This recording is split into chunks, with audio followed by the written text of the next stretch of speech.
ہم دنیا کے طلبگار ہیں اور حقیقت میں ہم جہنم کے طلبگار ہیں۔ دنیا کا جو طالب بن گیا وہ تو سیدھا جہنم میں جائے گا۔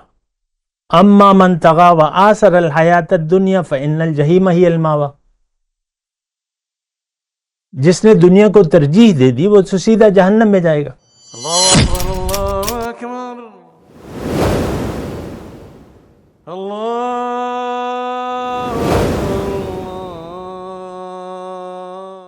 اعوذ باللہ من الشیطان الرجیم، بسم اللہ الرحمن الرحیم۔ اللہم صلی علی سیدنا محمد وعلی آل سیدنا محمد بعدد کل ذرۃ مئۃ الف الف مرۃ۔ سامعین و ناظرین کرام، السلام علیکم ورحمۃ اللہ وبرکاتہ۔ آج کا ہمارا موضوع مقصد انسان ہے، اور ہماری گزشتہ نشست سے یہ نشست جڑی بھی ہے، کسی نے اگر سنی نہ ہو تو وہ بھی سن لے۔ میں یہ کہہ رہا تھا کہ مقصد انسان آج کا جو ہمارا موضوع ہے، دیکھیں اپنے آپ کو پہچانے۔ یہ تو ہمیں معلوم ہے کہ موت اور زندگی کا ایک سلسلہ جاری ہے، روحیں آ رہی ہیں اور جا رہی ہیں، آ رہی ہیں اور جا رہی ہیں۔ جب وہاں ارواح ختم ہو جائیں گی تو مقصد دنیا ختم ہو جائے گا، پھر قیامت ہوگی۔ جس نے آنا ہے اس وقت تک زندگی ہے، اور جب وہ ارواح وہاں ختم ہو جائیں گی تو آپ دیکھ لیں۔ اچھا دیکھیں، مقصد انسان کی میں بات کر رہا ہوں۔ ہمیں اللہ تعالیٰ نے اپنے لیے بنایا ہے، یہ بات تو بالکل واضح ہے کہ بھئی مقصد انسان کیا ہے، تو یہ بات بالکل واضح ہے۔ اور میں آپ کو ایک بات بتا دوں اس پہ آپ کے یقین کے لیے، کہ ہماری منزل جو ہے وہ اللہ ہے، منزل اللہ ہے، دنیا نہیں ہے۔ یہ بات یعنی ہمیں تو یقین نہیں آتا، لیکن جو حقیقت ہے وہ ہے۔ دیکھیں دنیا میں آ کے ہمیں اللہ کے راستے پر چلنا ہے۔ ہر نماز کی ہر رکعت میں آپ کیا پڑھتے ہیں؟ اہدنا صراط المستقیم پڑھتے ہیں نا، کہ اللہ تعالیٰ اپنا سیدھا راستہ بتا۔ تو یہ دیکھیں بڑی آسان بات ہے، جو بھی ہے مقصد وہ واضح ہے کہ ہمیں اللہ کو منزل بنا کے اللہ کے راستے پر چلنا ہے۔ مقصود کیا ہے؟ اللہ۔ وَأَنَّ إِلَىٰ رَبِّكَ الْمُنْتَهَىٰ، تمہاری انتہا رب ہے۔ إِنَّا لِلَّهِ وَإِنَّا إِلَيْهِ رَاجِعُونَ، تیاری کر کے جانا ہے، یہاں تیاری کے لیے آیا ہے انسان، دنیا کے لیے نہیں، دنیا بنانے کے لیے نہیں آیا۔ سب کچھ رہ جائے گا، وہ کہتے ہیں نا سب ٹھاٹ پڑا رہ جائے گا جب لات چلے گا بنجارا۔ دنیا کے لیے ہم آئے نہیں ہیں، لہٰذا دنیا مقصود نہیں ہے، آخرت مقصود ہے، اللہ منزل ہے، اور اللہ کے راستے پر چلنا ہے۔ مختصر میں بات کر رہا ہوں، یہی مقصد انسان ہے۔ اب منزل اللہ ہے، اب اللہ تعالیٰ نے اس میں زبردستی رکھی نہیں ہے، اختیار دے دیا ہے، بتا دیا ہے پیغمبروں کے ذریعے، ہدایت کے ذریعے، کہ تم نے سیدھے راستے پر چلنا ہے، منزل میں ہوں، میری طرف آنا ہے۔ وَأَنَّ إِلَىٰ رَبِّكَ الْمُنْتَهَىٰ۔ اب اگر اس میں اختیار دے دیا ہے، اللہ کو کوئی ضرورت نہیں ہے آپ کی ملاقات کی، ہمیں ضرورت ہے، ہم محتاج ہیں، ہماری منزل ہے۔ اب اس میں اللہ تعالیٰ نے جزا و سزا کا قانون رکھ دیا ہے۔ اگر آپ نے اللہ کو منزل بنا لیا، اللہ کے راستے پر چلے تو آپ کو منزل مل جائے گی، اور اگر آپ نے اللہ کو منزل نہیں بنایا اور اللہ کے راستے پر نہیں چلے تو پھر آپ کو اللہ نہیں ملے گا۔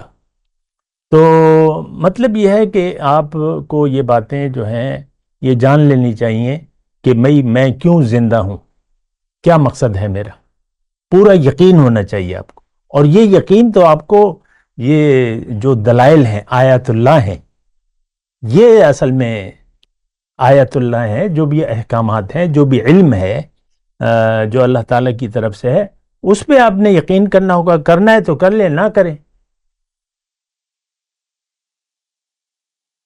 اللہ کو تو کوئی ضرورت نہیں ہے آپ کی، ہمیں ضرورت ہے۔ تو اگر آپ ضرورت محسوس کرتے ہیں کہ ہاں میں نے زندگی کو ضائع نہیں کرنا، تو پھر اللہ کو منزل بنا کے اللہ کے راستے پر ایک رہنما کی رہنمائی میں یہ راستہ آپ نے طے کرنا ہے۔ تو پھر اچھا ایک جملہ میں کہنے والا تھا، وہ یہ ہے کہ اس میں اللہ تعالیٰ آپ کا محتاج نہیں ہے، لغنی عن العالمین، وہ بے نیاز ہے، لیکن ایک موقع ہے، اس کی ایک چاہت تھی کہ آپ کو اپنی طرف آنے کا ایک راستہ بتائے. ان علینا للہدا وہدیناہ السبیل، راستہ اس نے اپنا بتا دیا ہے، اما شاکرا و اما کفورا. تمہاری مرضی ہے، آتے تو آؤ ورنہ جاؤ جہنم میں، آتے ہو تو آؤ ورنہ جاؤ جہنم میں. کیونکہ جنت نہیں گئے تو پھر جہنم میں جانا پڑے گا. اللہ کو منزل نہ بنایا تو آپ اس وقت، یہ جملہ آپ نوٹ کر لیں، اس وقت ہم مسلمانوں نے، ہم دنیا کے طلبگار ہیں اور حقیقت میں ہم جہنم کے طلبگار ہیں. دنیا کا جو طالب بن گیا وہ تو سیدھا جہنم میں جائے گا. اما من طغى وآثر الحیات الدنیا فإن الجحیم ہی المأوی. جس نے دنیا کو ترجیح دے دی وہ تو سیدھا جہنم میں جائے گا.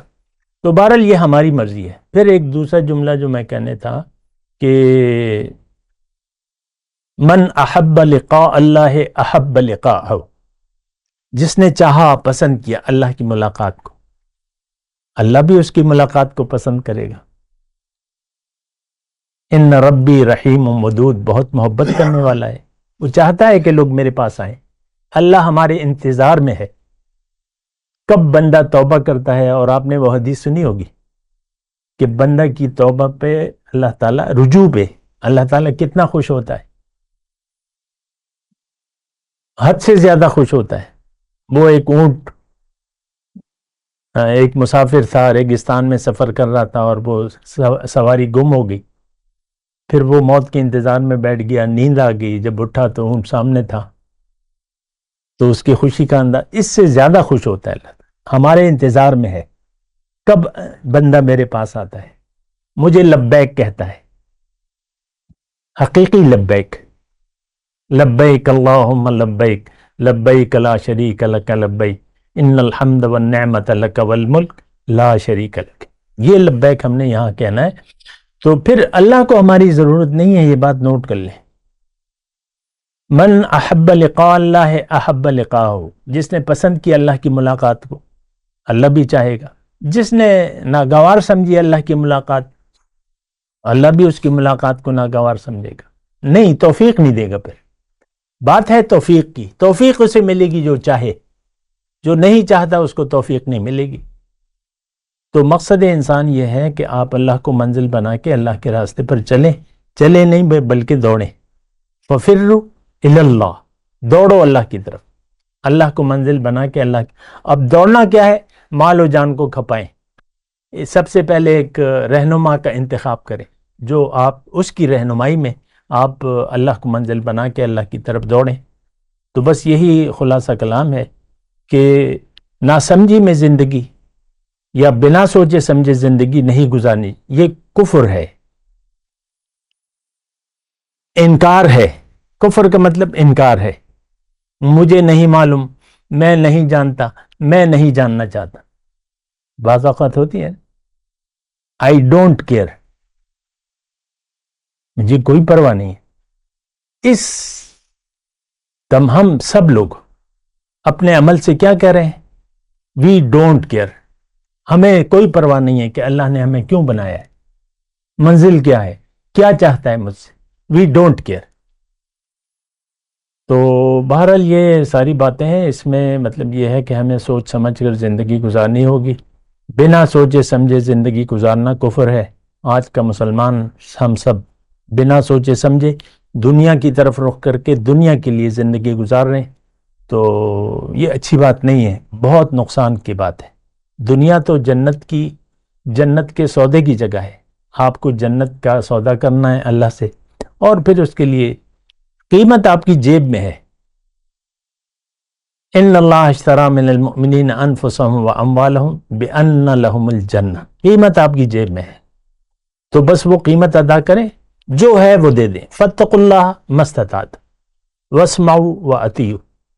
اللہ کا تقوی اختیار کرو جتنا بھی تم سے ہو سکے، اور سنو اور اطاعت کرو. خیر لانفسکم، یہ تمہارے لیے بہتر ہے. وَمَن يُوقَ شُحَّ نَفْسِهِ فَأُولَٰئِكَ هُمُ الْمُفْلِحُونَ. جو نفس کے بخل سے بچا لیا گیا یہی لوگ کامیاب ہیں. وآخر دعوانا الحمد للہ رب العالمین. السلام علیکم ورحمۃ اللہ وبرکاتہ. مولاي صل وسلم دائما أبدا على حبيبك خير الخلق كلهم.